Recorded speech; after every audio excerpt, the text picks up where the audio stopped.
what's happening, everybody? Welcome to the Asapafternoon Blitz. Monday, February 6th, 2023. It's officially Super Bowl week now. We had a big Kyrie Irving trade over the weekend, so lots of stuff going on. Joined by Jay McLovin. How's it going, Jay? Hey, I am doing fantastico. By the way, Gonzo, Houston now is back up to number 2 with 22 first-place votes, just sitting behind that Purdue team. I tell you, man, this Purdue-Houston, I think they're going to swap that number 1 spot a few more times. I think before we get to that March Madness, man. But what a great time for Texas college basketball, man. We got 5 Texas universities in the top 25, man. What a time to be alive. And by the way, Texas is now back to number 5, had the biggest climb over the weekend. And, hey, Coach Beard was the biggest firing for them. I really thought that was going to deflate them. I thought it was going to sit them down into peril. But they had picked right back up after that firing, and they are back on even keel. And I look for Texas to get back up, maybe even the top 3 or 4, man. It should be really good going into March Madness, to be honest with you, Gonzo. Yeah, my Hoosiers had a big win Saturday, beating Purdue. Beating the number 1 ranked team. So I need to play some Indiana University one more time so we can get up in there, Gonzo. Yeah, I'm glad your IU boys hooked us up. Well, IU's a good team. They're capable of beating anybody, but then they've had some injuries, and then they go through where they're capable of losing to anybody when they. But now they're starting to get healthy again and have started to turn their season back around again because they were ranked like as high as 8th or 9th earlier in the year, and they fell back. But now they're starting to pick their way back up there.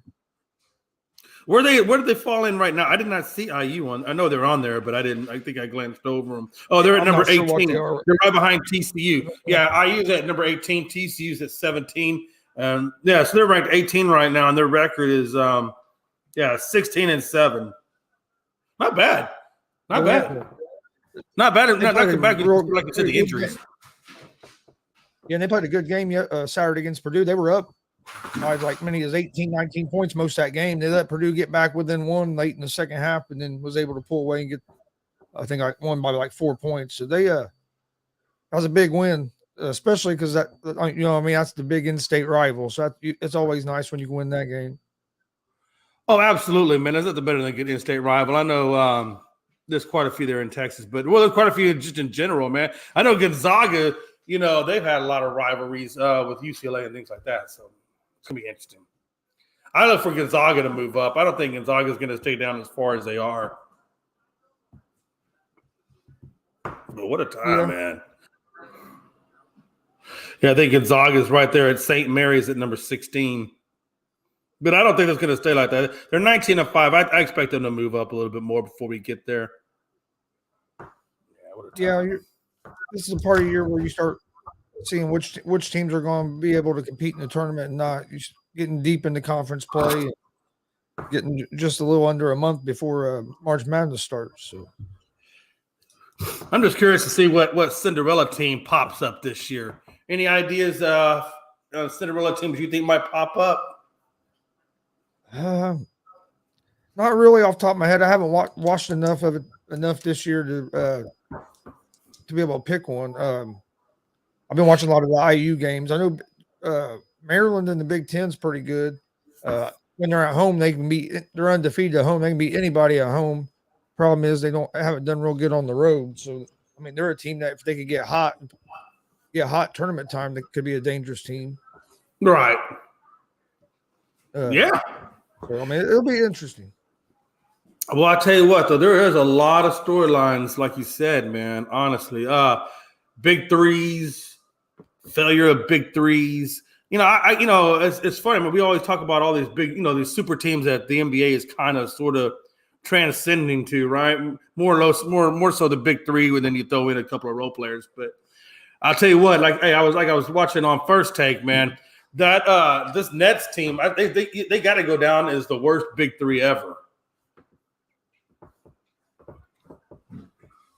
I mean, as far as people trying to put super teams together, and a lot of it isn't even because of what they could do on the basketball floor. It was stuff going on off the floor. You got Kyrie, who in his 3 years in Brooklyn missed as many games as he played.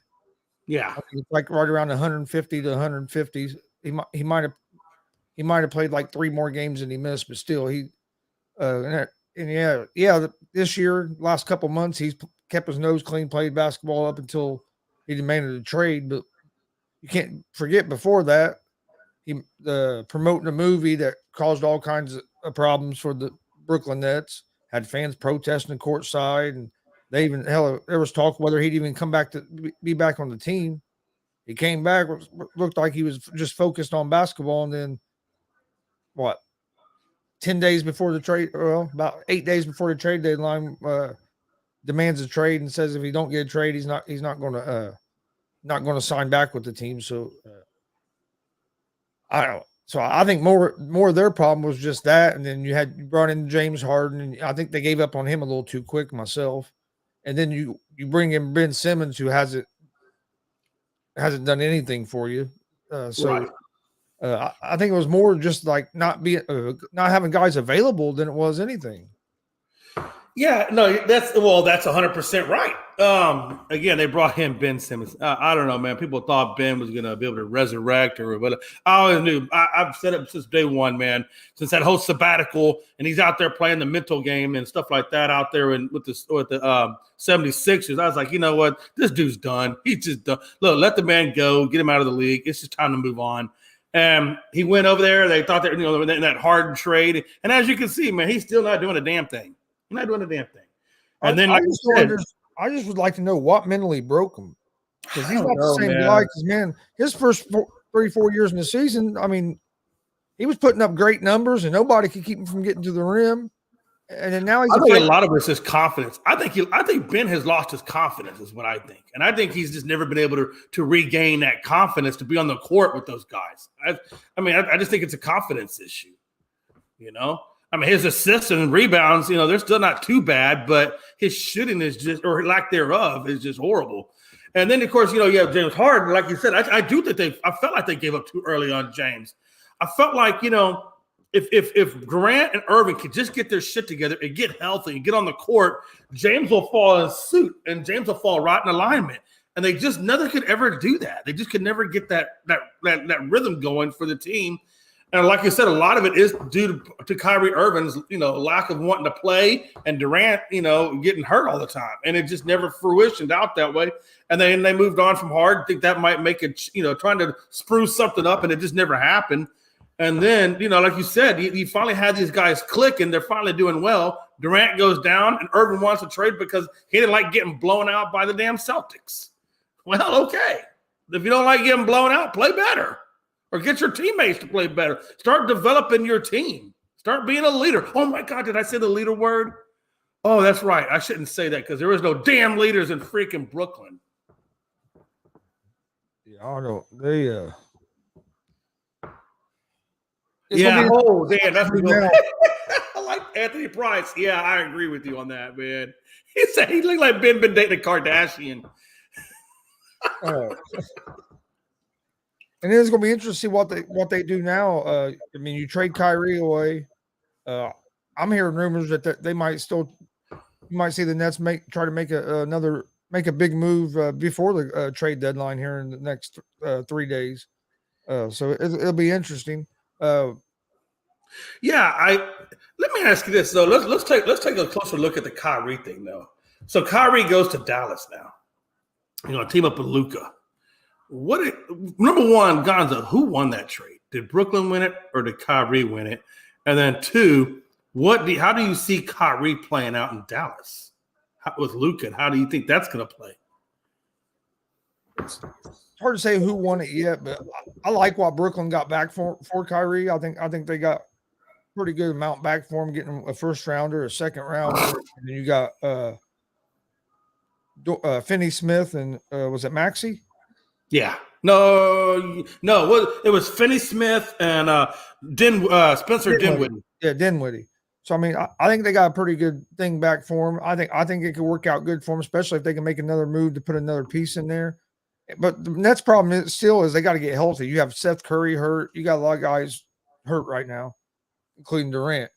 But for the Mavericks, it's hard for me to say they won the trade because is Kyrie going to focus on basketball and be all in and play? Right. Which, I mean, it really surprised me, though. It surprised me because, Mark Cuban, one thing I know about Mark Cuban, I've been studying Mark Cuban for a little while now, and some of the other ventures outside of basketball that Mark does. And Mark is a very, very smart, pragmatic, strategic type of person. And I just have a hard time seeing him sign a guy like Kyrie Irving, who has all the issues of a Kyrie Irving, without some sort of plan being in place. I just got to know that Mark Cuban, as smart as he is and as practical as he is, has to understand that. There had to be some kind of conversation with him and Kyrie. Look, Kyrie, we're going to bring you here, but some things have got to be different than what it was over there. Because So I don't know. I might be wrong on that, but just knowing how Mark Cuban is as an owner and as a businessman, there's got to be some sort of plan in place with that. Yeah, you would think so. And I wouldn't sign Kyrie to a long-term deal. I know he's going to have a contract up and you're going to sign him. I wouldn't give him more than two.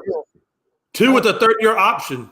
Yeah, I wouldn't sign him to a long-term deal. Just you don't know what he's going to do. Hell, everybody say, "Oh, but he's ecstatic about going and play with Doncic." Well, he said that when he got traded. He said that when he was going to the Celtics, how he was ecstatic about being a Celtic.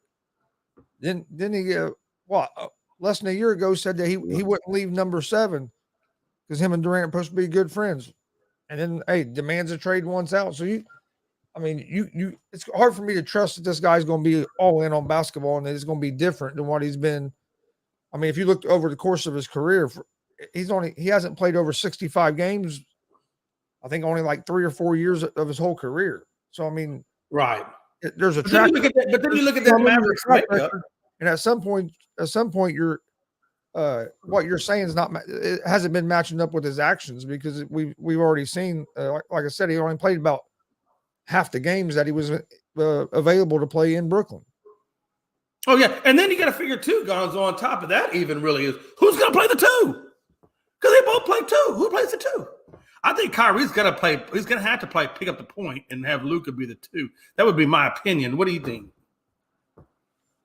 You would think, but the problem with that is if you look at Luka's usage rate, Luka's a ball dominant guy. He likes to have that ball in his hands. So is it going to work with him playing off ball more? You know what I mean? He's not a player that plays off ball a lot. Right. So to your point, then it might be better to have Luka at the 1 and have Kyrie at the 2. So that way, like you said, the ball does go through Luka. Because I mean, you would think you want Kyrie at the 1 because his ball handling skills, but that's what I was thinking. But them two, it's going to be interesting how them two play together. Because at some point, Luka and Kyrie have to have a sit down talk, and they have to figure that out before they can even go on the court. They need to get it figured out how they want to play and what their style is going to look like. And I tell you, man. But let me ask you: is Kyrie going to be enough? I know Luka. The long issue with Luka is he needs more help. He needs more help. But then we all say, well, like, and to your point, he's so ball dominant that he needs the ball so much. How can help really be beneficial to him? I think with him, you need to surround him with shooters. That way, when he has the ball and he does draw the triple double teams, he can kick it out to shooters. I think you got to design a team kind of like how you would around LeBron. With a bunch of shooters around them. So what you're saying is you need like a Kyrie and a Luka, and then have a shit ton of Robert Ory's and Ray Allen's. Yeah, you need shooters, and then I think Wood's going to be a good thing for him once he can stay healthy. Right. So I mean, with them 3 together, I think they got a good core there. If they can add a couple shooters, but it's just going to depend on what's the chemistry between Irving and Luka look like.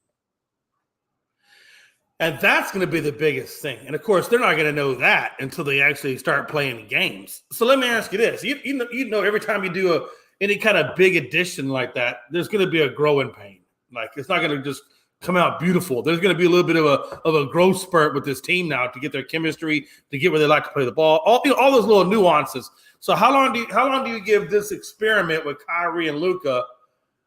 How long do you think it should be before they click or you say, okay, this isn't working? I think it's a little different because you're joining in the middle of a season instead of like at the beginning of the season. So I would say I would say probably at least the rest of this season before we have a good idea if it's going to click. You would think after maybe a couple of weeks or so, you would start seeing more chemistry in between them. I would say. I think I mean, I think a couple of weeks of being around each other and playing together almost every night, you should start seeing that chemistry build some. But I think you'd have to before you could say whether it's going to work or not. I'd say you'd have to at least give it the rest of the season to see what they look like toward the end of the year. Yeah, and that's what I'm thinking. And then again, I'm wondering if Kyrie Irving is going to be patient enough to allow the process to work itself out. Is he going to be impatient, or is he going to be patient with the process? Because it's going to take them a little bit to find each other's sweet spots. Yeah. And then is he going to be? And then, hey, Gonzo, then is he going to be consistently there enough to really, mold that? I think Dallas has got a lot of questions on their hands. I know they made a nice addition, but I don't know if that addition is going to be a real valid addition, or is it going to be a subtraction by addition? That's kind of where I'm curious to see where that lays and where that goes. I think it all depends on how bought in Kyrie Irving is. Yeah. And Luka's going to have to make some adjustments too. I mean, he's going to make some adjustments too. They're both going to have to make huge adjustments. And that's kind of where I wonder if Kyrie has a conversation with Luka and saying, hey, look, if we want this to work, you're going to have to bend left a little bit. I'm going to have to bend right. Can both of those superstar athletes? But here's the problem. I don't think Kyrie could initiate that conversation. I think it would have to be Doncic, just because Kyrie's been so wishy-washy. I don't know. I just don't see him doing that. He hasn't proven that he's that kind of leader that he would initiate that conversation. So I think if that happens, it would have to be Luka to be the one to initiate that conversation. Yeah, the Kyrie thing seemed to work out okay with Bron, because Bron was a natural born leader, and Bron was able to hold him accountable and keep him, doing good things. It wasn't until after Kyrie got underneath Bron, that we started to see him, go left and right. I think Kyrie needs a natural born leader to almost guide him and keep him accountable. And I wonder if Doncic can do that. But even if you look at the time Kyrie spent there in Cleveland with LeBron could only keep him accountable and stuff. It was 3-4 years, and then Kyrie wanted out of there. And that probably is true, because to go do what I think Kyrie needs a leader, but necessarily he don't like the leader, but he needs a leader. He's the type of guy that needs a leader to keep him accountable, but he doesn't like to be held accountable. So yeah, do I think it's going to be a long-term solution with anybody? I don't think so. It's almost like he's a gift and a cancer all at the same time. Yeah. Which is a shame to me, because I feel like, with that mentality, that's just wasted talent, that could be, like if you had Mamba and anti-Mamba, I think Kyrie Irving is like anti-Mamba. I just don't think he has that. He's so far removed from a Mamba conversation. It's ridiculous. Yeah, I don't know. I don't get it. But then you look, and then you go to the opposite side of the equation, and I've seen rumors where Durant, teams have been keeping their eye on Durant for a possible trade for Durant. Do you think that the Nets just say, okay, we're done with both these guys, and we'll listen to offers for Durant now?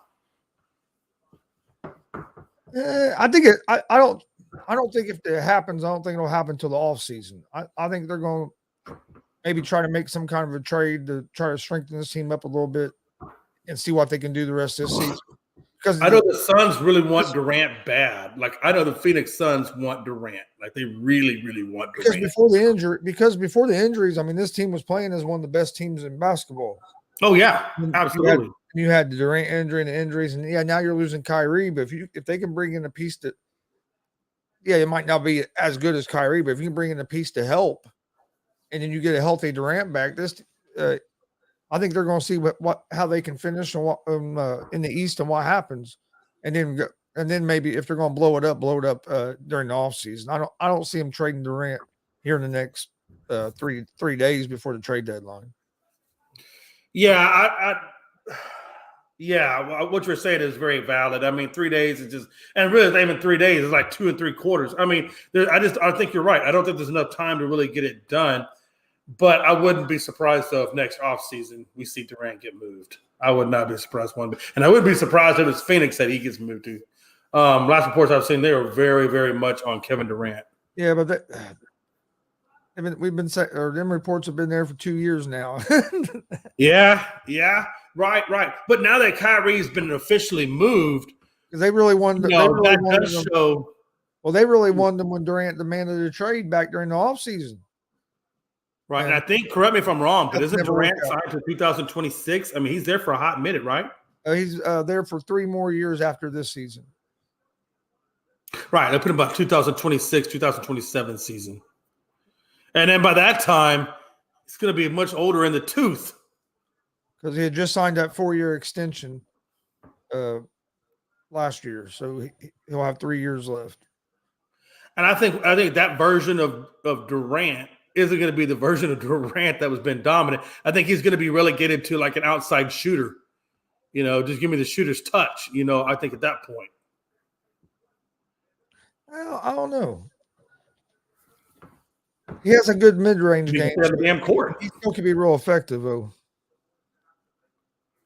How old is Durant right now? He's got to be, what, early 30s? I think he's like, what is he, like 32, 33? I mean, look, we're seeing LeBron play at a pretty good level. Oh, yeah, but you know Durant's physical abilities ain't like LeBron's physical ability. LeBron's like a freak of nature. I don't know how that dude – well, I mean, I guess when you're putting $1 million into your body – you're going to be a certain kind of athlete, but Durant's health has just never been anywhere near where LeBron's is.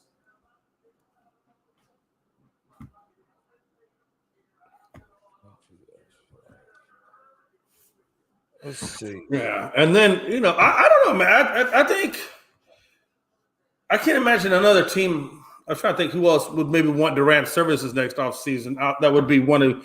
Maybe, Dallas, they wouldn't try to make a move on Durant, I don't think. That would be too much on one team. What would a Doncic, Durant, Irving look like? Yeah, I don't know. Oh, no, that'd be interesting. I think with Luka really being the leader of the team, and then those guys just playing their roles. Oh man, it sounds reminiscent of Golden State. We actually had a leader when Seth Curry was the leader of the Golden State Warriors. We got a really good look at Durant when he was playing well. Yep. Hell, who knows? He could always maybe end back up in Golden State, especially if they end up moving on from Draymond. That was pretty much the reason. He really should have never left Golden State. Durant should have just stayed at Golden State and did his job. Them dudes probably would have had about 1 or 2 more rings. Oh, probably, especially if they can stay healthy. Oh, geez, Louise, man! What if KD went to Denver? Oh my God, him and Joker together. Woo, man, that could be a pretty good 1-2 punch. Yeah. Yes, I would. Tell you what, I think people are overlooking Denver this year. I think if they're healthy going into the playoffs, because Murray's playing well, Jokic's playing well. If they can stay healthy, I think they're going to. They could be a problem to deal with in the playoffs. Oh, absolutely. Let me ask you this: Steph Curry's out through the All-Star break now. Yeah. Are the Golden State Warriors going to be able to find themselves and make a playoff run? And try to defend their title. I thought they were going to be better this year than they were last year, with injuries and just they haven't played well on the road. Their defense just hasn't really came together on the road. So, you think that they're going to be able to find something here in the second half and get their season turned around? Yeah, that really is another team that is, struggling with injuries. I mean, off and on now that, like you said, Seth Curry, I don't know how well he's going to be once he even comes back because that dude tore ligaments. I read the report and they said he tore ligaments in that leg. So, I mean, how effective will he be really when he comes back? I mean, because it takes a little while to heal up some ligaments. I mean, we're not talking sprain. We're talking torn. Like he's got some torn ligaments.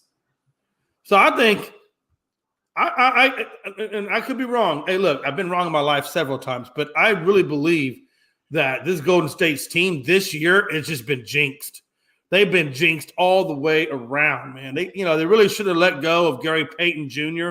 They should have kept his ass on there for defensive purposes, But at the end of the day, man, I just feel like this team is just jinxed. I mean, we thought Wiseman was going to come in and play well, and then he winds up getting to sit down to G League. I don't even know what they're doing with Wiseman. He hasn't made no noise at all. So everything that was supposed to be great for those guys isn't. And so I just feel like this Golden State Warriors team is they're just done. I just think they're done. I think they're going through the motions right now.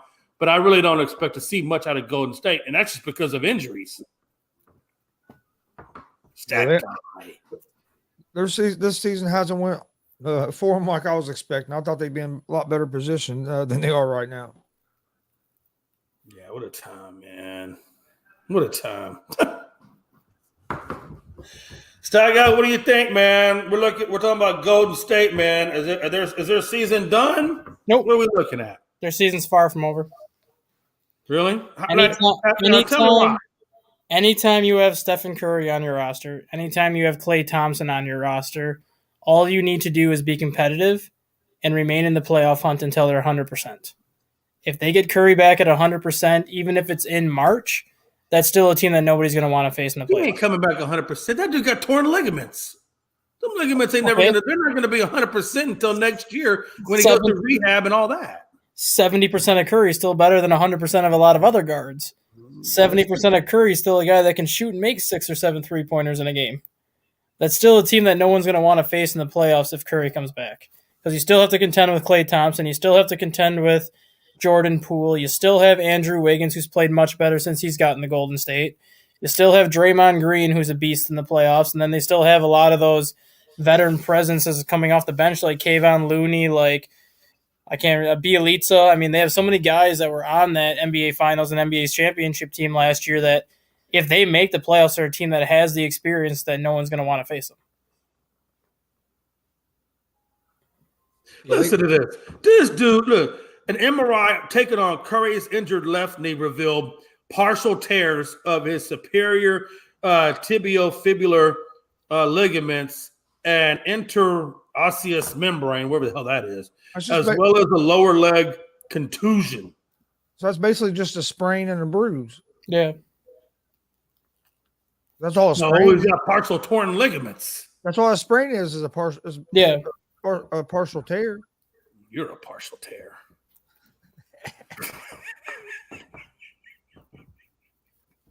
I'm just saying, man. Come on. I mean, even if he comes back, man, how much more damage is he going to do, though? I mean, look. Well, they're not going to put him back out there until he's healthy. I don't think they're going to rush him back. Look, Curry's the type of dude.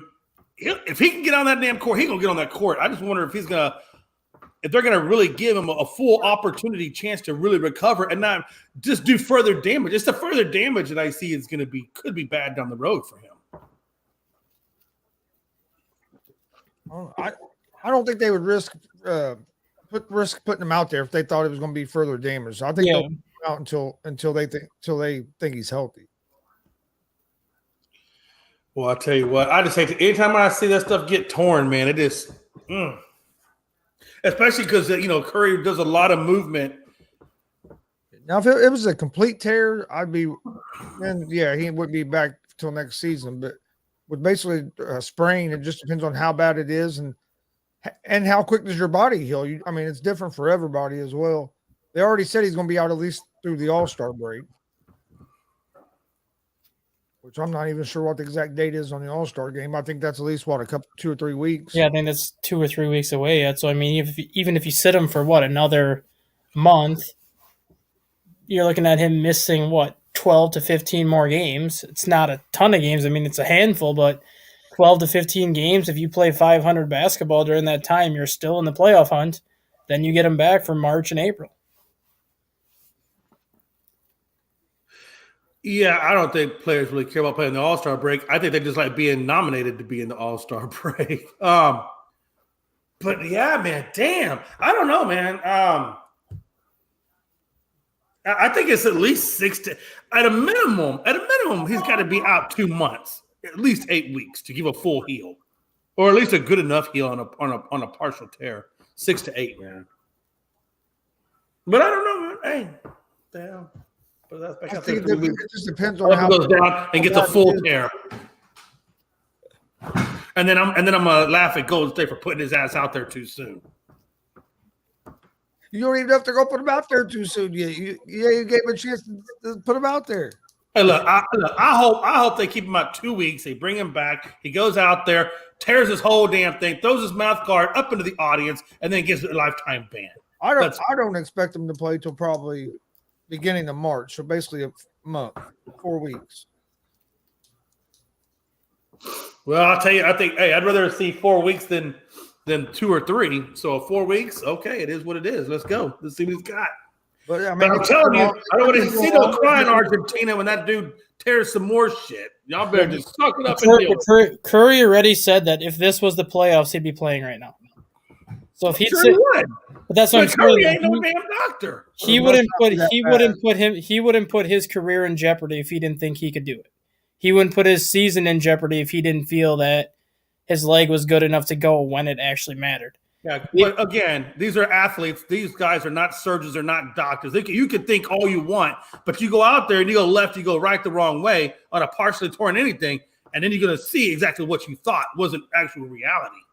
Yeah, I'm sure they're not doctors. They're not surgeons. Yeah, but I'm sure he's having a conversation with his doctors and his surgeons about what the risk is if he plays. Right.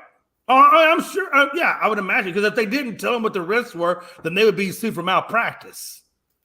So yeah, they're gonna give it. They're gonna have those conversations.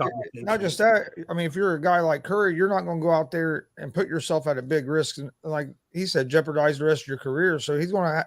I'm sure he's talking with doctors like, "Hey, what's the risk if I play? How long should I be out?" I mean, they're going to keep reevaluating him. I don't think they'll put him out there too early. Yeah, I mean, hey, we shall see. We shall see. Yeah, he said Anthony Price, I guess, says Brady's going to start his new Fox career in 2020. Yeah. Why so late? Why is he waiting until 2024? Why not go ahead and get that bad boy kicked off? Because there's only one game left in the NFL this season. Yeah, but why would you want to be in that? Well, because everybody at Fox is under contract through 2023. Oh, there you go. He's got to wait until some of those contracts expire, or until. Because you have the game of the week is always Greg Olson and Kevin Burkhardt, and then you have Ian Eagle and some of those other people that do Fox. You got to wait until the color commentators decide if they're coming back or not, because that's just the role that Tom Brady's going to fill at that point, unless they put him on the pregame show. I just want to see Brady walk in there and say, "Hey, son, you're in my seat. Turn over them keys. You're fired. I got your job now." I'm assuming that's going to be Burkhardt and Olsen doing the Super Bowl. Does Fox have it, or does CBS have it? Fox has the Super Bowl this year. Yeah, then it's Olsen and Burkhardt, yeah. And that's been their number one crew all year. So yeah, they're the ones that took it. It'd be kind of shitty of Fox if they'd have brought Brady in and pulled Olsen out for the Super Bowl after he's been on your number one crew all year long. Yeah, they're the ones that replaced Buck and Aikman. Yep. Yeah. They're not too bad. And then they're also going to be the number one crew for the XFL when the XFL's on Fox. And then they're also going to be doing the USFL games when USFL's on Fox. So that's pretty much their number one crew for football. And then when Fox gets their baseball games during the summer, like FS1 and Fox, Kevin Burkhardt's going to have those games also now that Joe Buck's no longer with Fox. So he's kind of like their number one go-to commentator now. Yeah. How well do you think Brady's going to do as a commentator? Because even though he's the GOAT of football, how is that going to transcend, into the world of talking sports versus playing sports? I mean, look at how Tony Romo's doing. But that doesn't mean everybody can do that, though. But you got to look at it from this perspective, though. Tom Brady's just getting done playing after playing 23 years. He was with the Patriots in the early 2000s and played during kind of that generation, kind of that style of football. Then he went from 2011 through 2020, played through that generation and that style of football. And then 2021 through 2023, he was with a completely different style of football just based on how the league has changed its rules, based on how the league has kind of done things to make it more of an offensive game as opposed to a defensive game. So Tom Brady's been through 3 different decades and basically 3 different generations of football. He'll be able to bring a lot to that table. Same thing with Drew Brees. When Drew Brees, I don't know. I feel the only knack I put on Tom Brady is, and I just haven't heard him speak enough. Well, like I have Tony. okay. Like I know Tony Romo. His personality, he's like a partier. Like Tony Romo has an engaging. He has a very engaging, easy to get along. Everybody kind of clicks with personality. I think Tom, because he's so iconic, I wonder if that could be a weird, awkward. I just don't know. Tom Brady has the personality enough to take on that thing kind about of Tom role. Brady, Jay. He does a weekly podcast and stuff too. So I mean, he's been talking. yeah. So it's not like this will be the first time he's just. Yeah, been look I'll at have to go Google Drew, some of this stuff. but look at Drew Brees too. What Anthony's saying right here. Drew Brees had 0 NFL announcing experience, 0 broadcasting experience, didn't do any podcasts, and they threw him into how many college football games last year when Notre Dame was playing, and Drew Brees did a hell of a job. But Brees has a personality, though. I've heard Brees talk, and he's got a personality. He does, but he still didn't have that. He didn't have any background doing it, though. At least Tom Brady has the background of it from the podcast and stuff like that. Well, I mean, that's true. I'll give you that. I mean, look, how much of a background do you really need to have? If you have a natural persona and you know sport, look, Brees, college football, better football. I think Brady will be good because, like, when you watch him play in that golf thing he done against Tiger Woods and Peyton Manning and stuff, he when you saw him, he kind of let loose, wasn't being so serious. He showed a personality, was cracking jokes back and forth and stuff. So I think he'll be fine. I'll be honest with you. I liked Romo the first couple of years. Last couple of years, I haven't thought Tony Romo's been that good.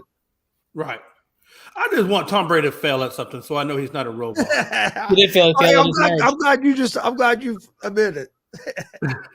But the thing with Tom Brady too, which is what I think is going to make him a good commentator, is how many NFL color analysts do you know that talk about the X receiver, the Y receiver, the Z receiver? Most of them will just say the receivers line in the slot or the receivers on the right hand of the screen, or you have trips on the left. Tom Brady will be one that's like, you have the Y receiver in the slot, you have trips on the upper side with the X and the Y and the Z here. He'll be the one that's actually talking like he's discussing a playbook with you. What would be interesting if Fox would put like Brady and Brees together and do kind of like what ESPN does with Peyton and Eli. I think that could be interesting. They could do it. They don't have like the Monday night football. The reason why they can't do that though is because there's 9 games going on at a time for Fox. And you have obviously your game of the week, which is Kevin Burkhardt and Greg Olsen. I'm saying do it for your game of the week. But the game of the week is different for everybody though, based on the region. Well, that's true. So you can't. That's why Peyton and Eli have Monday night. If you're a Cowboys fan, our fan base is worldwide. Everybody is our platform. For that's why the only way they could theoretically do it, which I think they should, is try to run it on either Thursday night with Amazon Prime, link it up with that where you could have their like a Breeze and Brady simulcast like that, or pair it with Sunday Night Football, because Drew Brees is already working for NBC on Sunday Night Football. You could pair those two together on Sunday Night Football, much like you do with Manning and Manning on Monday Night Football. But you wouldn't be able to do it on Sundays just because there's too many games going on at a time. There's a different game of the week based on every region, so it's not like everyone would get to see that simulcast at the same time, because it's like, are we going to have those two discuss 9 games going on, or which one do we pick for them to do?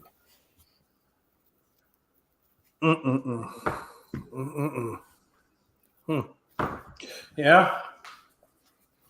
Did we talk about Aaron Rodgers yet, or am I early for that? Am I too late for that? No, we Stack, haven't. no, we don't. We haven't talked about Aaron Rodgers yet, so that's actually a good segue. I mean, since we're talking football already. That's why I popped in here.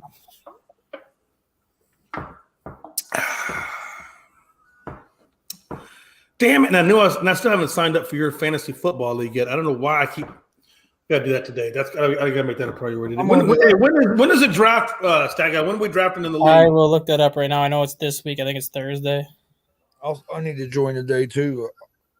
Oh, good, because I just got busy over the weekend and didn't. I ain't gonna lie, I got busy over the weekend. And I didn't. I didn't get home till like after midnight Saturday night, and again yesterday out at another wrestling show. But we got home about 8:00 yesterday evening. It wasn't as bad. The draft is Monday, February 13th, so you still have like a week. Oh, good. Yeah, I'll make that happen. We'll be all good. We'll be all good in the hood. Yeah, Anthony says he likes how Amazon does the stream where they show the stats and stuff. That I've watched that a little bit. I haven't watched it as much as some of the other. So, Rodgers, man. I know Devontae Adams has really been pushing the Raiders hard to trade for him. See, this is why I think it's freaking stupid. Devontae Adams got away from Aaron Rodgers. He left Green Bay to get away from Aaron Rodgers. Why the hell would you want him to come back to you? Did he really leave, or they didn't have the money to give Green him? Bay offered him more than the Vegas Raiders offered him. Yeah. Green Bay offered around. Okay. Yeah, Green Bay offered him about $10 or $12 million more than what Vegas gave him. Because you know what, though, Stack Guy, though sometimes you think the grass is greener, and it's not always greener on the other side. And he had a good connection with Rodgers. Like, they had a natural connection. Yeah, so. He had a good connection with Derek Carr, too. It's not like he had a bad season with Derek Carr. The Raiders just didn't perform, obviously, as well as anyone thought they would. But he still had a good connection with Derek Carr. He still had over 1,300 yards receiving this year. So it's not like. So what's the anomaly there? What's the constant variable of why they sucked? I still think it's Josh McDaniels. It's Josh McDaniels, yeah, because Derek Carr had a bad year this year compared to what he's had the last 3 years. But we've talked about it on this show before. Josh McDaniels' system is one of the more complex offenses to master in the NFL, and they've always said that it takes usually a quarterback 2 to 3 years to master his system. So even if you bring Aaron Rodgers in, he's not going to have that system mastered in 1 year. What I want to know is why didn't they give Carr more of an opportunity? If that's the case and it takes 2 to 3, why did they only give Carr 1 season? That's the Raiders for you. That's why the Raiders have been in the position they've been in for the last decade, where they've only made the playoffs twice in the last 10 years compared to the late 90s, early 2000s when they were pretty much a team that you could guarantee would make the playoffs. I know Rodgers at a golf tournament over the weekend made a comment basically that the Raiders are the front runner. Well, he did tell us, if you watched NFL Network this morning, he's actually informed his agent that he prefers to go to the Raiders over any team. He basically said that they were the favorite over the weekend at that golf tournament too. Which is interesting. I mean, do you think it's because of Devontae or other reasons? Yeah. It's because of Devontae, because if you look at his year in Green Bay, I mean, he didn't have a terrible year in Green Bay statistics-wise, but he had the second most interceptions of his career and the most since his first year as a starter this year. First time he hasn't had 30 touchdown passes in a season since 2010? I mean, the guy had a down year compared to Aaron Rodgers standards just because he doesn't have Devontae Adams where he could count on him. And let's be honest, I think Raiders is a better situation. He's got great wide receivers in Devontae, Hunter Renfrow, and a great tight end in Darren Waller. And he's got a good running back in Josh Jacobs. I mean, like you said, now can he master that system that you said normally takes 2 or 3? But I think Aaron Rodgers is a veteran and he's played long enough. And he does have a good IQ that he probably could play that system. You know what I mean? But here's the problem, though. Josh Jacobs is a free agent. Does he resign with the Raiders, especially coming off of the year where he led the NFL in rushing? He's going to get a payday from somebody. Is he going to get it from the Raiders, or are the Raiders going to have to look elsewhere? And if the Packers do trade Rodgers to the Raiders, Darren Waller's going to Green Bay. There's no way Darren Waller. Green Bay needs a tight end. They've been looking for a tight end basically since Jermichael Finley was in Green Bay. That would be horrible though for the Raiders to. But they do have to trade something, right? I don't know if it'd be that horrible though, because how much did Waller even play last season? Yeah. I mean, Wallace, but he was hurt. I mean, that wasn't Waller's fault. He was hurt. He doesn't really get hurt that often. I don't know. There were some people that thought he was healthy and just didn't want to play as well. I mean, hey, listen, I don't know. I mean, that who's to say, right? I mean, that could possibly be it. But why would they just do a car for? Why would they just do a car for Aaron Rodgers straight up trade and maybe throw in the draft pick? Because if you look at the tight ends that are available right now in free agency, let's just say the Packers say we'll trade you Aaron Rodgers for Darren Waller and some draft picks, because the Green Bay's wanted a tight end for years, and Darren Waller is kind of that tight end they've been looking for since they had Jermichael Finley. If you look at the top 10 free agents right now for tight ends, you have Dalton Schultz in Dallas is a free agent. Evan Ingram from Jacksonville is a free agent. Mike Gesicki from the Dolphins. Hayden Hurst from the Bengals. Austin Hooper from the Titans. Irv Smith Jr. from the Vikings. Right, there's a plethora of tight ends. That's what I'm saying. The Raiders can easily replace Darren Waller with one of those guys at a cheaper. No, well, look, those guys aren't as good as Darren Waller. Let's be honest. You listen to the tight ends. Don't get me wrong; they're okay tight ends, but they're not freaking Darren Waller. No, but all those that's better in the same realm. But all those tight ends are better in the red zone. Maybe I would give you Schultz. I think Schultz has really good freaking. I think Schultz is very underrated. Yeah. That dude does have some really damn good hands. And I would give you if you were going to make the comparison of Waller to other tight ends, then I would give you Schultz. I think Schultz would be close comp. Yeah, the difference is though, Waller's not good in the red zone. Waller's more the guy that gets you the yardage. He's never had more than 7 touchdowns in a year. Mike Gesicki's already had years where he's had 10 touchdowns. Hayden Hurst has already had years where he's had 10 touchdowns. That's the thing that the Packers are missing with a tight end, was that tight end that could get you touchdowns in the red zone. And I think that's here's the deal too, though. Here's the deal too. Okay, you go out and you get Darren Waller. You bring Darren Waller. Is that part of that trade? Jordan Love's the only one you got on the damn roster. Is that who you are you telling me that they believe that Jordan Love can do the job? I don't think they're going to give Jordan Love a fair shake next year, because it's the final year of his rookie deal next year. They're going to give him a fair shake, much like kind of, I think, what happened with Daniel Jones this year with the Giants, where this was the final year of his rookie deal this year. They gave him a fair shake with a new head coach, and now it looks like the Giants are going to extend him. They're going to give Jordan Love a fair shake. Whether it means the Packers make the playoffs or it doesn't, if Jordan Love performs halfway decent, he'll at least get a 1 or 2 year extension just to build that roster around his strengths. I'm about to say, I mean, I think if Jordan Love is anything, he's a gap fill. I don't think he's the real deal. Because if he was the real deal, they'd already be talking this trade, Green Bay would. Yeah. Or they would have moved on from Aaron Rodgers already. Jordan Love was the real deal. Well, here's the thing. I think they do believe he's next, but what happened was you drafted him, and in the next 2 seasons, Aaron Rodgers went out and won back-to-back MVP, so you couldn't put Love in to see what. I think the Packers believe. I think the Packers believe that he's next, but at the same time, I think the Packers are also prepared for him not to have the same amount of success that Brett Favre and Aaron Rodgers had, because it's highly unlikely that you're going to have basically 3 Hall of Fame quarterbacks drafted basically one after another. Brett Favre being a Hall of Famer, you drafted Aaron Rodgers, he turned into a Hall of Famer. It's highly unlikely that Jordan Love is going to follow suit. So I think Packers are at the point now where they believe that Jordan Love is next. They believe that Jordan Love is ready, but they're also kind of on the belief that we know Jordan Love is not going to put up the same numbers that Brett Favre and Aaron Rodgers put up, but what kind of numbers can he give us for us to commit to him long term? Like, what kind of numbers are we okay with? Because I don't think the Packers make the playoffs next year if Jordan Love starts. But what kind of production can you get out of Jordan Love for the Packers to believe that he is that guy for the next 4 or 5 years going forward, even if you don't make the playoffs? Is it like 25 touchdowns and 10 or 11 interceptions? Is it a 30-touchdown year? Like, what does Jordan Love need to do next year as a starter to prove he deserves a 3 or 4 year extension, even if the Packers don't make the playoffs? Yeah. And I think that's kind of the predicament the Packers are in right now, because they're ready to commit to Jordan Love, but they know he's not going to have the same success that the other two have, so they need to figure out what can we do to this roster right now to get the most out of Jordan Love. What can we add? What can we physically bring to the table that we didn't have last year that can at least keep us competitive? Because we know the NFC North is going to be tougher next year because Detroit's going to be a much improved team. They already showed how much of an improved team they were this year. Minnesota, I think, takes a little bit of a step back next year, but I still think they're going to be playoff contenders next year because they still have a lot of those offensive pieces left. They still have a lot of those defensive pieces left if they get a better defensive coordinator.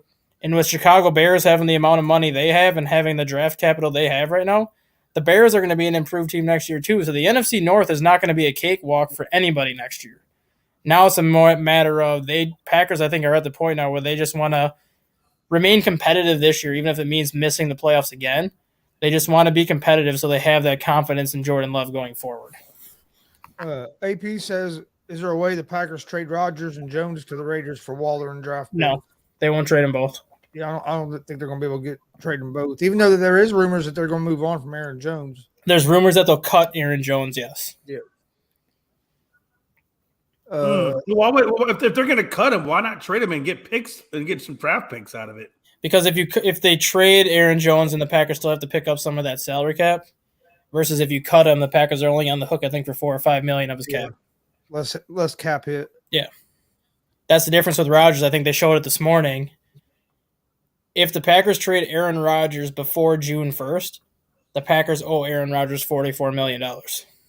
If the Packers trade Aaron Rodgers after June 1st, they owe him $15 million. And if they cut Aaron Rodgers, the Packers owe him $99 million. And if Aaron Rodgers retires, the Packers owe him $40 million. So if you're the Packers right now, you don't want him to retire because you owe him $40 million if he decides to retire. But if you're also the Packers, you kind of have to hang on to Aaron Rodgers until June 1st to go from a $44 million hit to a $15 million hit. Oh, yeah, no doubt about it. So now it's at the point where if the Raiders really do want Aaron Rodgers, or if the Jets, I'll throw the Jets in there too because you heard that Aaron Rodgers going to the Jets also. If one of those teams really does want Aaron Rodgers, can they afford to wait until June 2nd? Well, that's true. You don't always get everything you want by waiting. So, but then again, sometimes you don't want to rush into it either and really screw yourself over. I mean, whoever's going to deal for Aaron Rodgers, they got maybe 2 years, maybe you think? How much longer do you think Aaron's going to play before he retires? He's got 3 years left on his deal. I think he plays 3.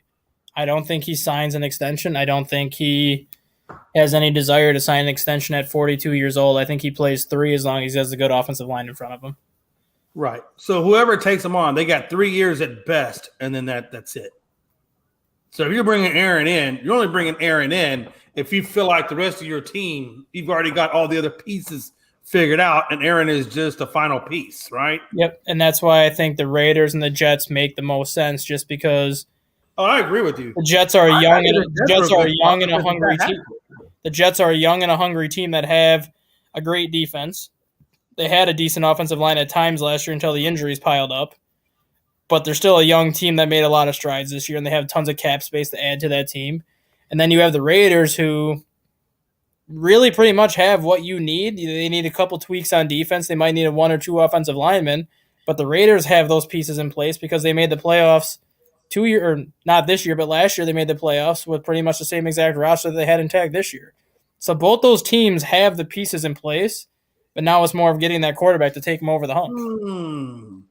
I like that right there. Hey, put up that one by Anthony Price. That's a good point.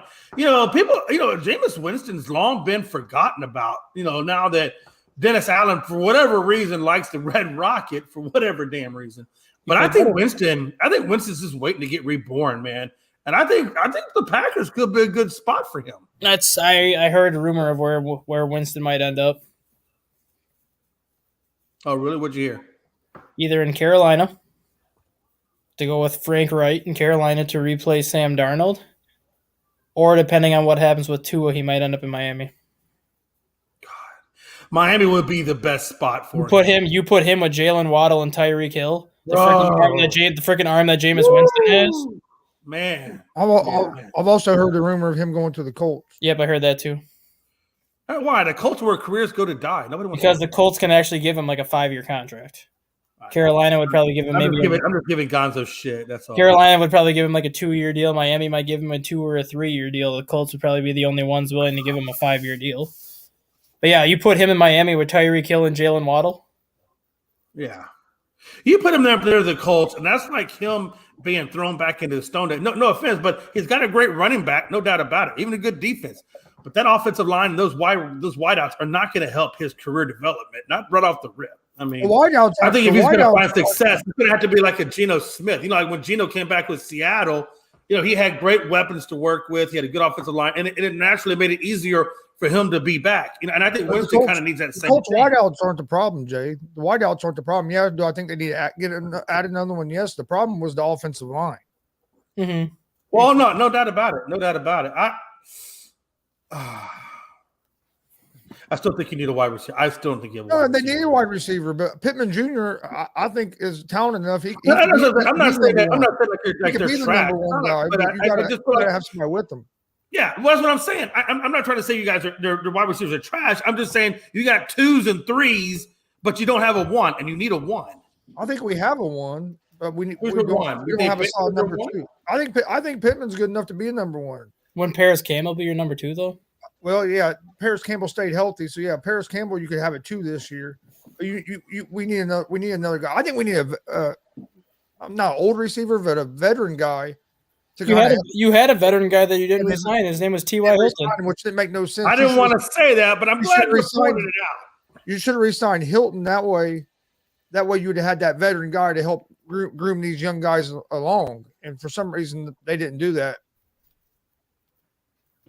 What do y'all consider? Anthony Price says Cowboys need a 1. What do y'all consider CeeDee Lamb? Is he a 1, a 2, or a borderline 1? He's probably like a 1A. Where he's I don't think he's a 2. I don't think CeeDee Lamb is a 2. He's better than a 2, but I don't think he's a true number 1. I think he's a number 1. I think he's developing into a true number 1. I think he could develop into a true number 1. So right now he's like a 1 hybrid until he gets fully. He's like number 1 in Dallas' system, but if you put him in another system, he would probably be a number 2. And what I think Dallas needs is a true number 2 to help him. I don't think Gallup was the guy. I think that's why Dallas should have got Odell Beckham. He would have been you guys need another receiver now to help CeeDee Lamb get some of the coverage off of him. Well, Gallup looked really good when he had Amari Cooper there because Amari Cooper took the double team, and so it left Gallup at a 1-on-1. And when they left Gallup as a 1-on-1, he put up over 1,000 yards on him. So you're saying that teams don't double team Lamb, so that you're saying teams don't look as Lamb as a number 1 then. I think he's not getting the same respect that Amari got. For sure, no doubt about it. I'm sure he's not going to get that kind. Yeah. Part of the reason though why, Jay, because teams are actually letting Dak Prescott try to beat him. If you watch how many interceptions that Dak Prescott threw towards the end of the year, teams aren't afraid to go 1-on-1 with the receivers anymore in Dallas because they don't trust Dak Prescott. No, they're stacking the box, stop the run. They're making Dak Prescott beat them, and 9 out of 10 times he's not going to beat you. Oh, trust me, I could go on for days about how I'm ready to move on from McCarthy and Dak and just find some new blood. I don't care where you find it. I don't care if you got to go to the damn little leagues and find some young kid out there in the YMCA and say, you know what, we're going to train you up because you're better than what we got. Let's go. Hey, how's it going, Frankie? You have a good weekend? Yeah, I had an amazing weekend. Thanks for the news in the private chat, Frankie. Yeah, no problem. I had a great weekend. Sat back, enjoyed some shitty flag football, Pro Bowl. Yeah, it was pretty okay. The flag football wasn't as bad as I thought it would really be. I think they need to do more than a 30-yard field goal. Yes, that definitely. But I feel like at least go 50 yards. I didn't watch any of it, but I heard pretty good reviews of it. It seemed like people like it better than like last year's Pro Bowl. Yeah, they liked it better, but they need to at least go 50 yards instead of 30 yards. No, I agree. I didn't watch any of it. I was doing a wrestling show, so I didn't get to check it out. I only liked it because of the way Peyton Manning and Eli Manning was going at each other. It was funny. It was real funny to watch those two and stuff. I mean, you got Peyton Manning who's like just clowning Eli for wearing coach pants, and it's hilarious. I like it. Did you see the play where Peyton Manning or where the quarterback called Omaha, and then Eli Manning was like running down the sidelines pointing to the outside receiver, and Peyton Manning's like, "Why are you stealing my plays?" It was really great. And then I got able to watch the first NASCAR of the season. Clash. That was fun. That was really good there too. I feel like they shouldn't have it there anymore. You know, the track was way too small. There was way too many crashes. It was just really weird. But I'm excited for Daytona coming up. Oh yeah, absolutely. Daytona and the XFL in 2 weeks. But yeah, breaking news, man. AJ Green finally announced his retirement. I mean, not that it's not that any of us care because we knew it was gonna come. The man's been in the league for so long, But hey, AJ Green's still that guy. He'll sign a one-day contract with Cincinnati and retire a Bengal. God, I hope not. Do you think Brady does that with New England? Duh.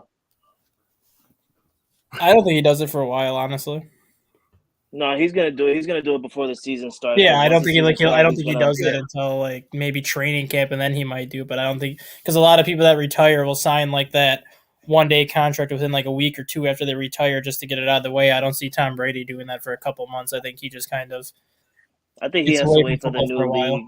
I think he has to wait for the new league to start. Yeah, but he has been. There's been news going around that Robert Kraft videotaped both him and his kids and stuff like that. So there's been conversations that Robert Kraft wants Brady to come back and sign a one-day contract to retire a Patriot, which he should. That's why would he not do that? I mean, that exactly. Yeah. Did you guys see the funny thing they showed the other day? In the last calendar year, going back from February 1st, 2022 to February 1st, 2023, Tom Brady has retired twice, and Carlos Correa has signed 4 contracts. Yeah. Isn't that crazy? Well, hell, Carlos Correa. Man, what a joke. What a joke to leave Minnesota thinking you can get better contracts out there. You get the better contracts, but your body still sucks ass, and you wind up going back to the team you tried to leave only because nobody else wanted your ass. Carlos Correa, suck a big one. There was teams that wanted him. Yeah, it's not that there was teams that didn't want him. It was him failing his physicals. No, that's what I said. Yeah, no, that's not what you said. And then he still thought he could get 10 years out of somebody. I'm like, you're going to be lucky to get 10 years out of anybody when you failed 2 physicals. He still got the money, though. He wanted not as much, but he still got close to that range. Oh, yeah, he didn't get that money he got. I would die to have that kind of money, man. Jeez. Look, I mean, if I had that kind of money, I swear y'all would never see me again. I'd just dissipate. Anthony said he didn't like the best catch. It was lame. I didn't see none of the skills stuff. Yeah, the best catch was whack between Amari St. Brown and Stephon Diggs. I mean, Stephon Diggs, you got Amari St. Brown who's catching passes from Michael Vick. Shout out to Michael Vick, matter of fact, like coming out to the Pro Bowl, showing his face. I miss Michael Vick on the field, man. He was a dog on the field. And I know I shouldn't be saying that because that's type, but he was a dog on the field. He was insane. But then you got Stephon Diggs who's getting passes thrown in by his brother Trayvon. And it's just it wasn't a good, like, why are you having a safety or a cornerback throwing you passes? Like, I understand that's your brother, but that's just done. You got Derek Carr, Kirk Cousins. You got Trevor Lawrence. You got all these people there that are quarterbacks. Oh, you have a Huntley. Huntley could have went out there and thrown him some passes. Yeah, like you got all these quarterbacks out there. Instead you have Trayvon Diggs throw you passes, and he ruined the entire thing for Stephon. And then Pete Davidson, for God's sake, NFL allowing Pete Davidson to be a judge.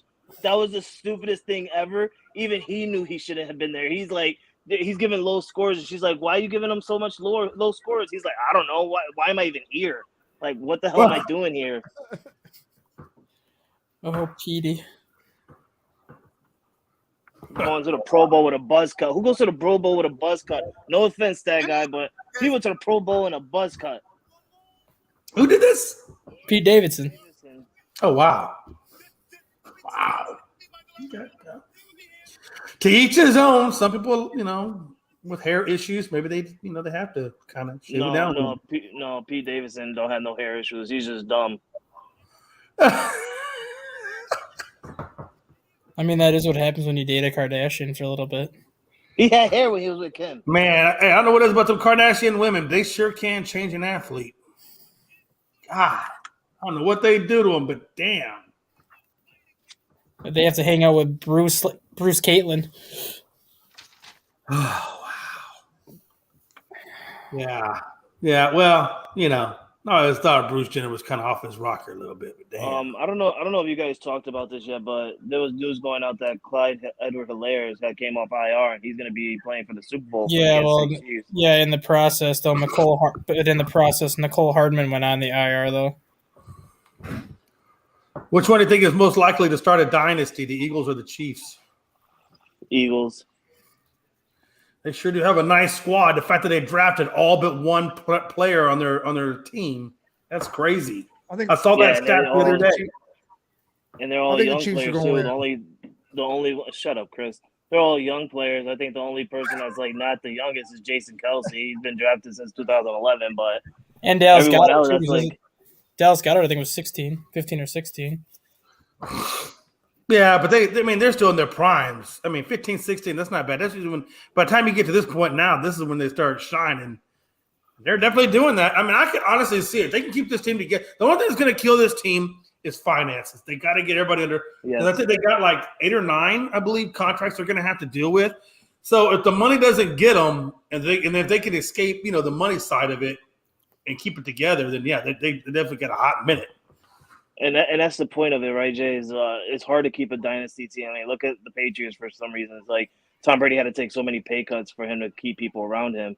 To where compared to the Eagles, let's be realistic. If they win a Super Bowl, how hard is it going to be for them to actually keep those players that are on this team now? Because we know once you win a Super Bowl, your money value goes way up to where you can literally get a good contract from a shitty team that you can possibly be a true number one in any position that you're playing. Yeah, and the thing that they have going for them, though, is Jalen Hurts technically has 3 years left on that rookie deal. So even if they win a Super Bowl, they don't have to pay Jalen Hurts for a little bit. Unless he tries to renegotiate. Well, no, but even if they give him an extension, that extension doesn't kick in until his rookie contract is over. So if they were to give him like a 6-year, $240 million extension after this year, that contract doesn't kick in for 3 years. So he would still be getting paid his rookie deal 2023 season, then his rookie deal the 2024 season, and then that extension would kick in 2025. So they would still have basically 2 years of a cheap Jalen Hurts where they can continue to re-sign all the other players around them. Yeah, that's why they also got the franchise tag, so they they can always use a tag if they want to deal with somebody a little bit later. That's why if you're Philadelphia, you want to give Jalen Hurts that extension now.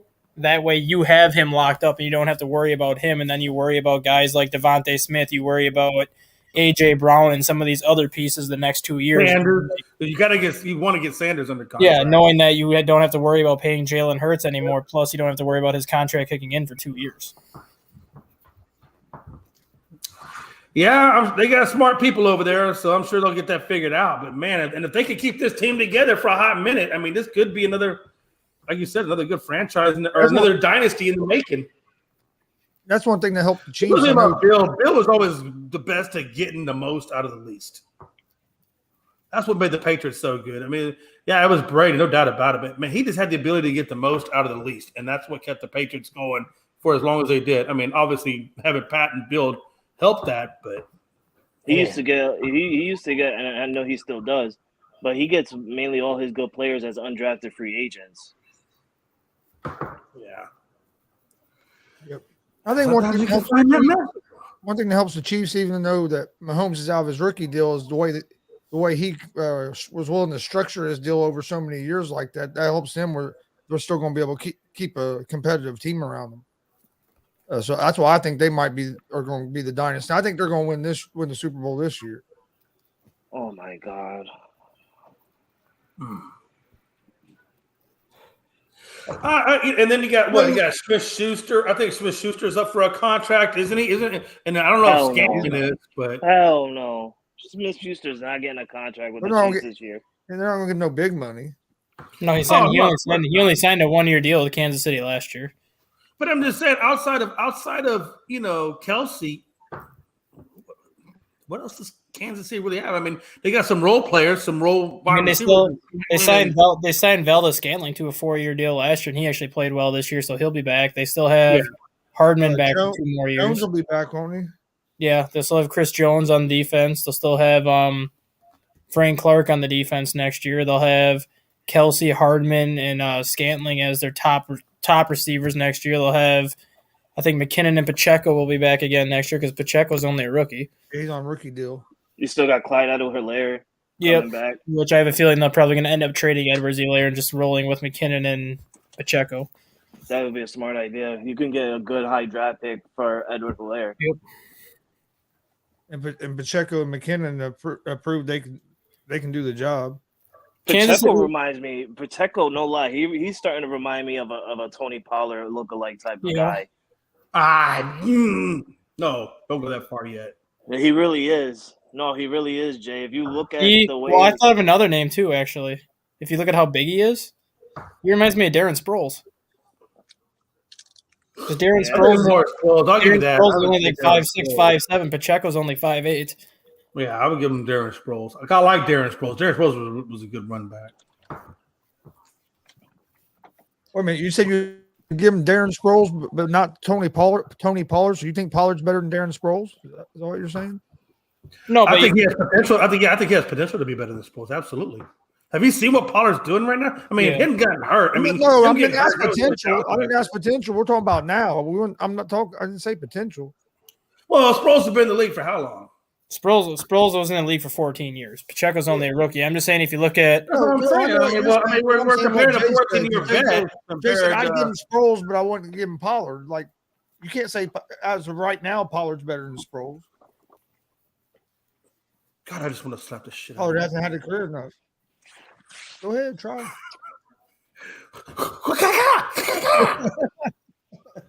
I guess I'll be the one to say it. Fuck Darren Sproles.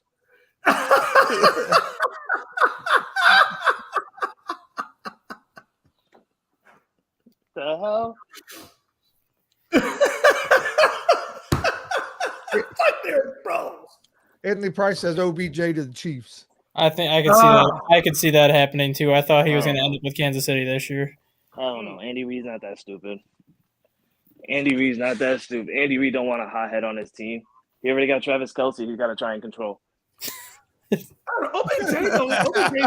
look, if OBJ could do it out there in LA, he can do it there too. I mean, and Andy Reid is probably the right guy for him. So, I think OBJ going there will be fine. I think Patrick Mahomes. I think him and Patrick Mahomes would probably click pretty good. Oh, Jay. And I don't think they're going to have to give up the bank, obviously, for OBJ either. No, which is another. It's going to be a lot more cap friendly for them. Yeah, probably be like 3 years at net 25 to 30 million, somewhere there. Yeah, I'd probably say somewhere in that neighborhood, and I would have a lot of that be, bonuses or incentives that he can hit. Because I think it would be a backloaded contract where the first year that deal would be maybe 4 or 5 million is kind of your prove it deal. If you prove that you're healthy, then you get the big money at the end of it. If you're not healthy, then we'll just cut you after year one and take the hit.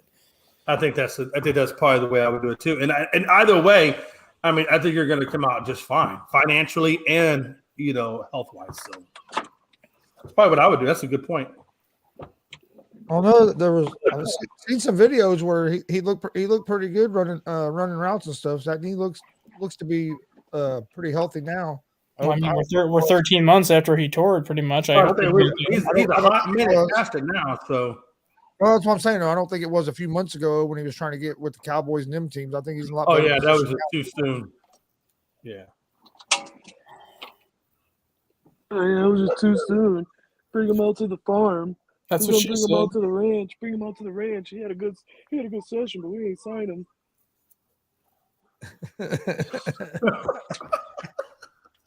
Stupid Cowboy fans calling it a ranch. It's a HQ, goddammit. Calling it what? Stupid Cowboy fans calling their HQ the ranch. Fuck is this Yellowstone? They do live on a ranch. That's what they have down here in Texas. Ranches. We ain't up there up in the north. Jerry Jones don't even live on a ranch. Oh, Jerry Jones got a nice house. Not on a ranch. Cowboy owner. He just mad because, hey, look, man. Have you noticed this? Every market I've ever been in, whether it be when I was in D.C., Wisconsin, Houston. Now I'm in Georgia. I swear to God, I could always catch a Cowboys game on regular TV and not the NFL Network. I'm just saying, let that sink in for a minute. Who catches it on the NFL Network? I don't think none of us catch Just it let on it the just NFL marinate in Hey, that for a minute. That's not Marinate in that true. for a minute. That's not true. That is the truth. I No, live wait a minute. There's times here that we don't get the Dallas Cowboys game. There's times here where we don't get the man, you got a bunch of cows out there with satellite dishes. Tell them to turn left a little bit. You'll catch it.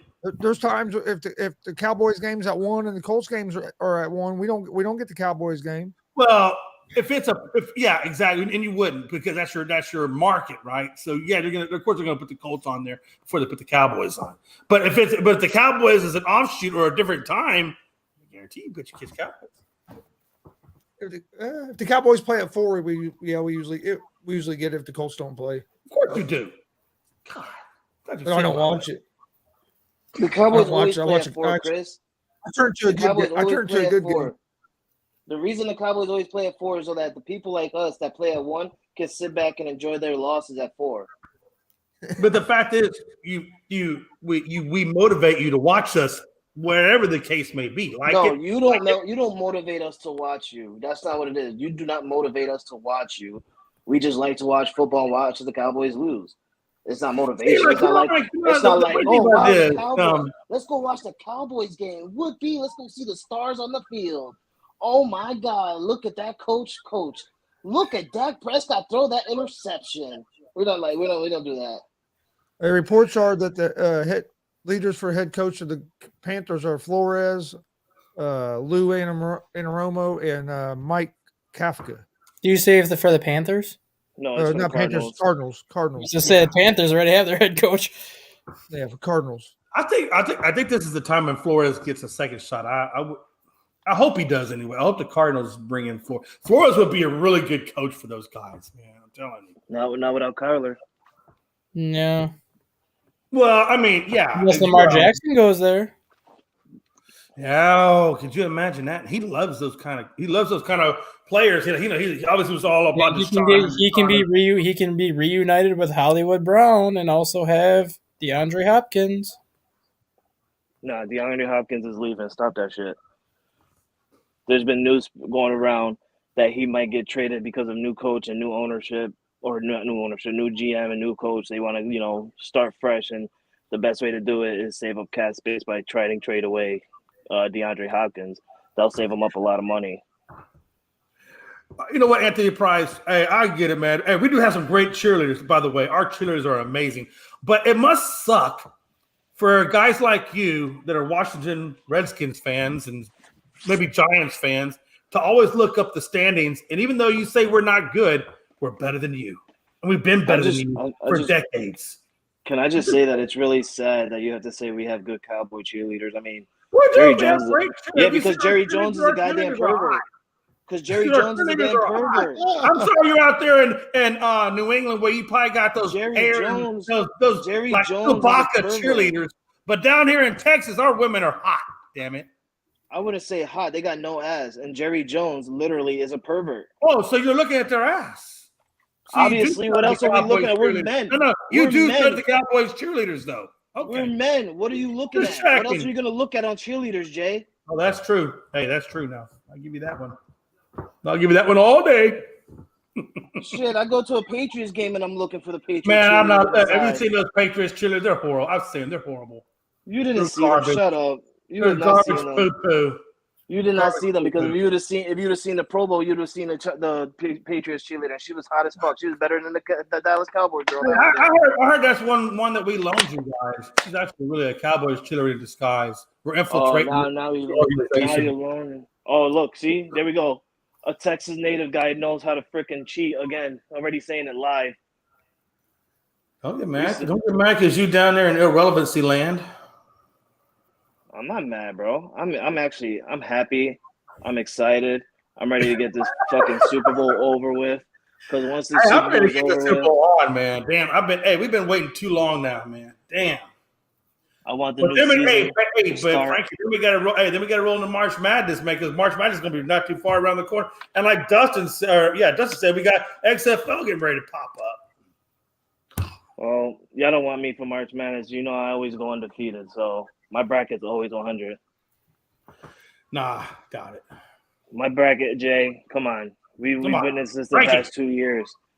I've had undefeated brackets for the past 2 years, Jay. You know that. I doubt you had an undefeated bracket. If you had an undefeated bracket, that would be immaculate. And I don't think your bracket was Even Dustin knows about it. He's seen my brackets. They were undefeated.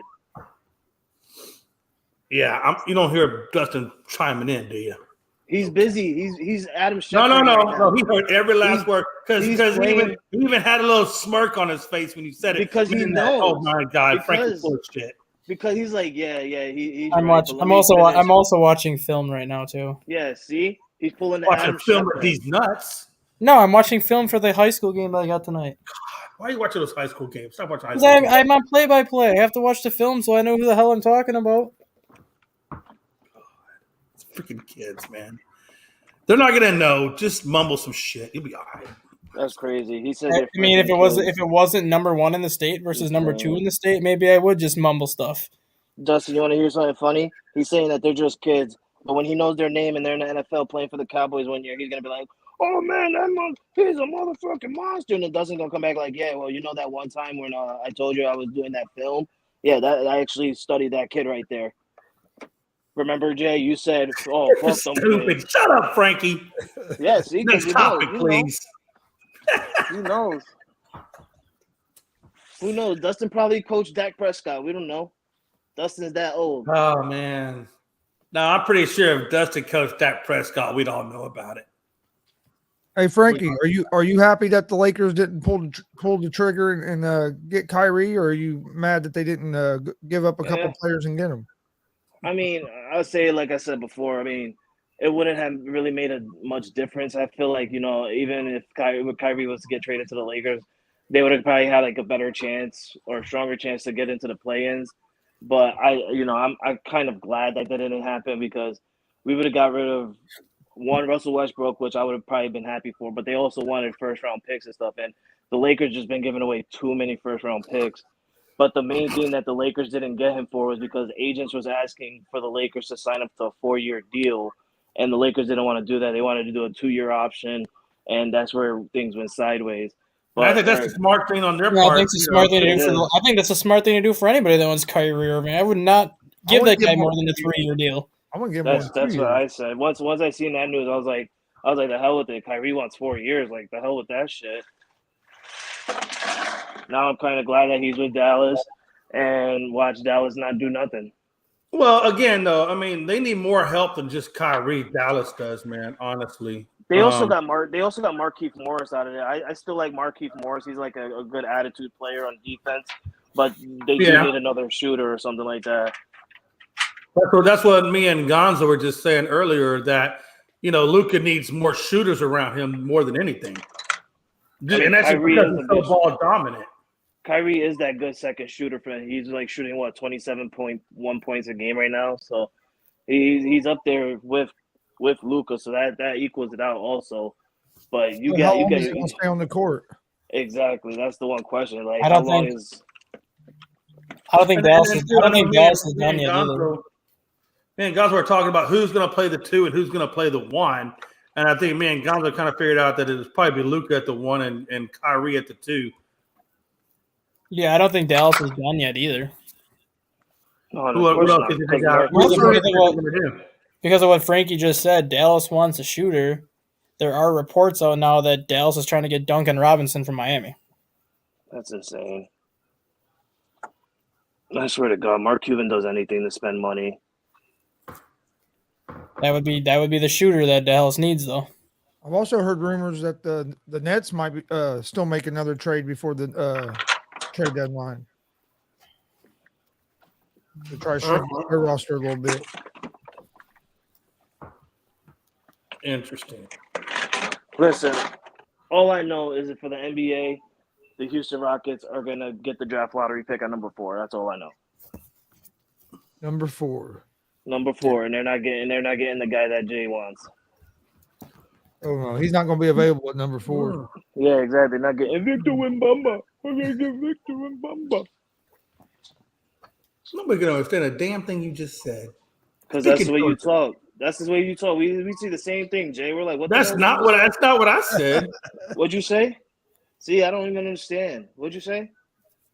Well, I'm speaking English. You're Puerto Rican. Oh, What did you just say, though? I didn't understand what you said. I think your beard is covering your mouth. That's not covering my mouth. You heard every damn word I said. Now, look, let's be honest. They do have a 14% chance. So the chances of them getting victor is 14%. That's not good. It happens. It happens. Do I expect us to get it? No. But like I always told you in the beginning earlier, you can't get what you don't put in the middle. So they put themselves in the middle. They get it.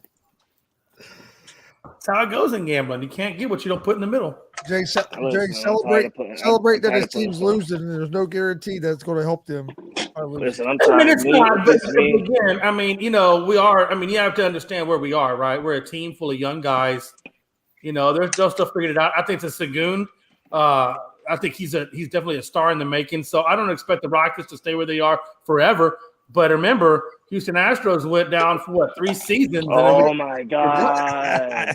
So I'm just saying, hey, sometimes you tank a little bit. No, Why do you have to bring? Sometimes you go down a little bit to come back up. Nobody mentioned anything about baseball. This was a basketball topic. I made a metaphor, you dumb son of a bitch. Oh my God! Nobody cared. Maybe about if you would have paid attention in English class, you would be a little bit further along. Nobody cared. Jesus Christ! Hey, listen, Jay, you use that metaphor constantly all the time. Pills. You always use that quote unquote metaphor, even for a freaking it's a metaphor. Maybe you or should try it. shit Maybe talk. you would understand some things. Get your IQ Even above for 30. shit talk, even for shit talks, right? Chris can go over there and say something real good like, "Oh, well, the Indianapolis Colts won a more recent Super Bowl than the Cowboys," and then you got Jay coming out. Well, guess what, motherfucker? My ass. That's why Frankie was in the bottom third of his class. Okay. He's like, that's why my World Series champions are the Astros. Where's your Cincinnati Reds? We changed the whole goddamn thing. I never said where's the Cincinnati Reds. And this is why Jay had to go overseas and didn't finish school himself. He doesn't use his brain right. Really? Really? Shut up, Jay. Get out for a second. Went off the rails. We were never on the rails. Fucking Jay and his Astros. Always got to bring them motherfuckers up. I know it burns the shit out of you because your Yankees suck ball sacks.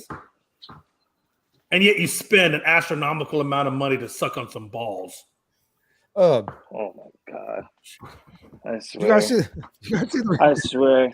You guys see the. I put money on. No, hold on, Chris. Because when the Astros go down this year, where's Jay gonna be at? He's not gonna come on no live shows. Wait a minute. No, see that's how I do you for the shit. Yes, you are. But hold on. Hey, every time one of my teams is not done like I wanted to do, have I not been here? I'm sorry. When have I not been here? Because all the rest of your teams we already know about the Cowboys, about the Rockets. Because when it's have I all not the been same. here, Frankie? I'm sorry. The rest of your teams are all the same every year. The rest of the teams are always the same. The Cowboys make the playoffs. Okay, but don't say that Jason will go hiding because Jason's never here. The Houston Rockets never make the playoffs. We already know. All right, so there's no reason for us to talk about them. But when your Astros don't make the playoffs, or if the Astros don't win a World Series, I guarantee that's the one thing everybody can shit talk you really much about because everything that comes out of your mouth is Houston Astro this, Houston Astro that. When they're done, when they're done, you're gonna be gone. You're gonna have a long sabbatical. You're gonna pull a Pride. I doubt that. I don't think I've ever done long sabbaticals. I don't think I've ever pulled a Pride. So I don't know who you're watching or what you think, but I think that my actions have proved differently. Then that's just some bullshit. Jay will come on the next show right after a loss from the Astros. If they're like a playoff loss and they get eliminated or a World Series loss and they're done, he will come on the show and he will say something real positive, covering up his little tracks, not make himself a huge. I ain't got time for this bullshit. Next topic. Oh, now you don't want to hear it? Next topic, motherfucker. Shit. Now Get off my ass. Damn. Fuck. Next fucking topic, you dumbass. Fuck. Oh, somebody say something about sports. Oh, am I upsetting you now? No, it's just you're fucking irritating. Get on to a. Oh, I guess when somebody else wants to talk shit about his. I guess it's too much. Oh man. What the hell is this, Hollywood Squares? Well, Dustin, did you hear? Poor Did you hear about Josh Allen? What about Ellen? Turned down the Pro Bowl because he was hurt, but he was playing in a Pro-Am golf tournament over the weekend instead. Yeah, I saw that. So that shows you how much the players even care about the Pro Bowl. So why would fans care about it? I mean, I think some fans care about it just to the point where they can see some of their favorite players. Yeah, But I think they should turn it into like a fan fest and do like you can do meet and greets with the Pro Bowlers and stuff. I think that'd be something cool that fans would enjoy. yeah, Well, like I said, I've heard pretty good reports. What the hell? I've heard pretty good reviews about this year's Pro Bowl game. But yeah, I thought it was pretty telling when Josh Allen said he was hurt, didn't go to the Pro Bowl, but he's playing in a Pro-Am golf tournament over the weekend. yeah. He actually did pretty good. Aaron Rodgers did. Shit, he wound up winning the whole damn thing? Oh, did Rodgers end up winning it? I know. Yeah, Rodgers and I can't remember the professional that he was with, but yeah, he actually did win. He won the Pro-Am. Yeah. Josh Allen said he was hurt and didn't go to the Pro Bowl, but then was playing in that. Man, because why would you go to the Pro Bowl for, man? I'd rather go play some golf than go play Pro Bowl. Unless you just like flag football. I don't know. I'd rather be a Pro-Am. Which I don't understand why they go to flag anyway, because you can get just as hurt making a left cut or a right cut as you can't hit somebody. But flag was better than what they were doing last year. Last year they weren't even two-hand touching. They were just grabbing the guy and just kind of holding them. They wouldn't even tackle. So I mean, Yeah. No, that's because nobody wants to get hurt playing that shit. And somebody did not tell Jalen Ramsey it was flag football though when he laid out Tyreek Hill. Oh, I did see that. That was freaking good. Damn, that was good. Yeah, like I said, I haven't seen a lot of it. I saw a little bit of the highlights stuff that showed on ESPN, but I didn't see much. I got home last night and I was setting everything back up. I honestly forgot it was on until it was pretty much too late. Yeah, I didn't watch it. I didn't watch any of the Pro Bowl. Watched some of that NXT, a little bit of the NXT with my dad. He was watching it that we missed on Saturday, but I came in here and getting stuff ready for today. Well, let's get the final thoughts. And then I'll get ready for asshole. Huh? Frank is an asshole. Cry about it. I don't care. But he is my best friend, so I have to love him. Poor baby. Yeah, who's your daddy? Not you. Oh, how do you know? Poor I've baby. done that. I did a milk route around your house several times. I could be your daddy. I don't know. I'm not your daddy. I know you're not. No, nobody would be take good one for look ugly. at you and she'll smack the shit out of you.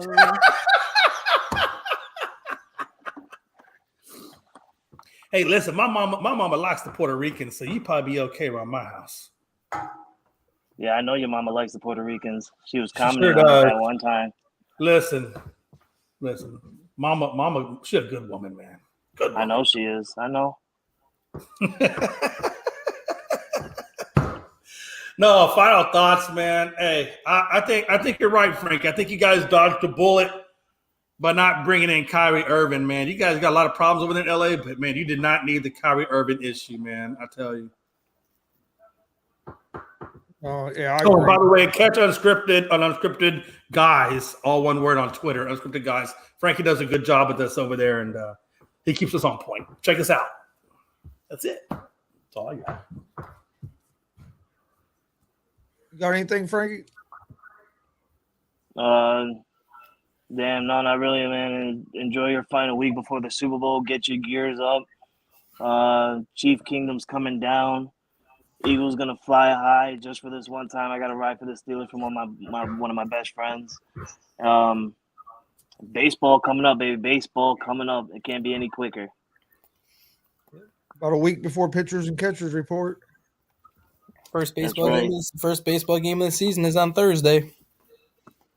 Hey, Gonzo, what month is Little League World Series in? Oh my God! You ask him every freaking show. August. I know I'm old. Shut up. Unless your name is August. Gonzo. August. August. Okay. First baseball game of the season is on Friday, February 17th. Is that like World Classic baseball? Nope, that is Missouri versus Oklahoma State. Oh, Nobody wow. gives a shit about college baseball. Fuck is that guy? I thought you were over here talking about big. Because college baseball has a lot of good stars this year that are going to be in the majors. Oh my God! Listen, start emailing them, start DMing them, and telling them to like not accept Houston Astro contracts.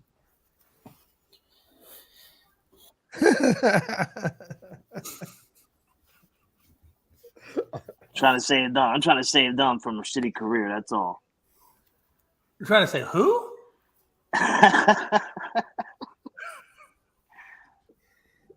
Hey, look, it's okay. Look, man, I expect all the hate, man, because we've dominated the shit out of y'all forever, man. I'm sick and tired of watching the Yankees to spend all this damn money only to be fucking horse shit. No offense, but George Steinbrenner must be rolling over in his fucking grave right now. It's real funny.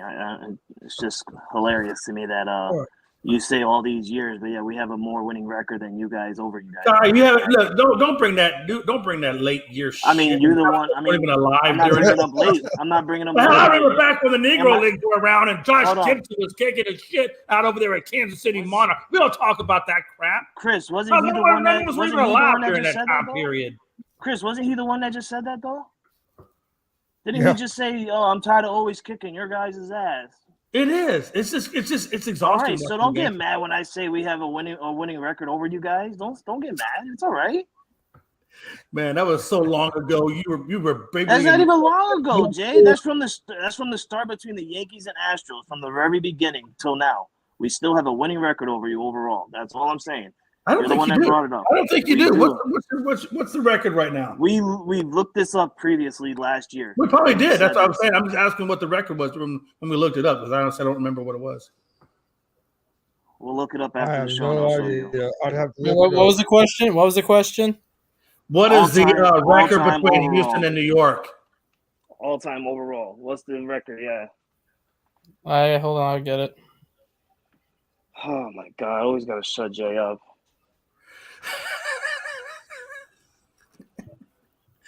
The Houston Astros have a 30-38 record all time against the Yankees, including the playoffs. Yeah, so 30-38. Hell, we'll get that this year alone. So we'll probably be even. Oh, you make my hey, you only beat us one time last year. You only beat us one time. One. Jay, you did the same. Jay, and you did the same thing the previous year. You did the same thing the previous year. You know, and I loved it too, man. During the double hitter, we played you guys, and all the little Yankee dudes. There were a couple of Yankee dudes behind us. And you know what? Those fuckers didn't say a word. Not a fucking word. I swear to God, we went to two games and they didn't say a fucking word. Obviously, I'm pretty sure. It was so quiet. I said, listen, I didn't know New York could be this quiet.